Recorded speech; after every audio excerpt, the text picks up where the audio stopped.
So that automatically puts you further behind the eight ball, which, I want to go ahead and switch gears really quick. And I know I want to briefly touch on this topic because I know a lot of the viewers are asking about this. And I know maybe a little sensitive topic again you don't want to touch on. But, how was your former music career with your former group and everything like that? Are you still, I know you in prison, you say you was working on a book. And if I'm not mistaken, you told me you even have a project you're working on. But, now that's your future. How is your past music career? Do you still reminisce about it? Do you still have any futures or desires about it? Or that's just a part of your life you just... I mean, it's not a pass.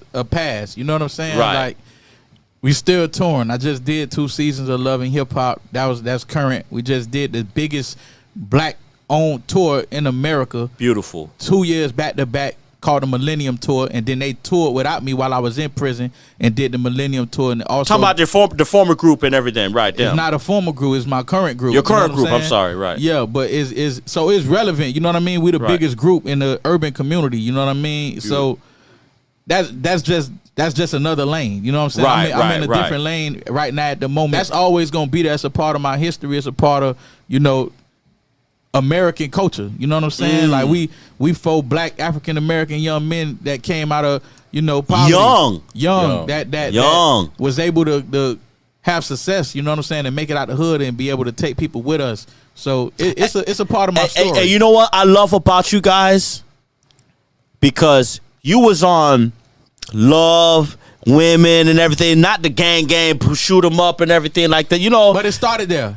It did? Yeah, it started there. Man, I remember, say, grind on me. That was the first one that you remember, but it started there. We had to transition to that.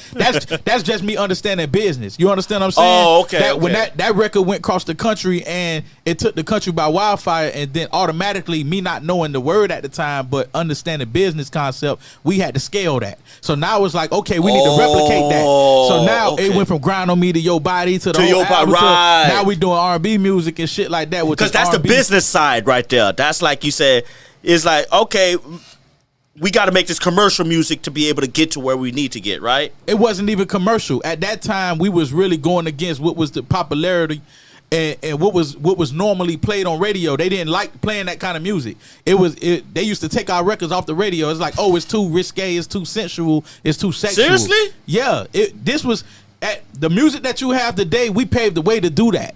You know what I'm saying? The same way how Uncle Luke paved the way for the booty shaking and all that. Yeah, when Pretty Ricky came out, there was you couldn't say the stuff that we say on them records. You know what I'm saying? What my lyrics is on Grind on Me. Let me see. I hit him, I make him say, sex be my day job. I hit him in the back of my car, riding like a seesaw. Some shit like that. It's all sexual. You understand what I'm saying? Oh, I see what a point you're making at. Yeah, so that was taboo back in the day. That was taboo. It was Christian. It's a Christian coalition. It's a Christian belt of stations. They didn't at the time, they didn't play no music that wasn't, Charlie Wilson type.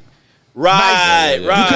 You couldn't play no R&B music that had no rap with it, and we cussing, and we young too. And you talk about sex, and I'm talking about sex with metaphors and shit. I'm talking about I eat the cake, but I lick off the icing. Like they know what I'm talking about. Yeah. You know what I'm saying? Okay. So that we paid the way for artists like that to be able to do that. To now you got artists where everybody rap and sing.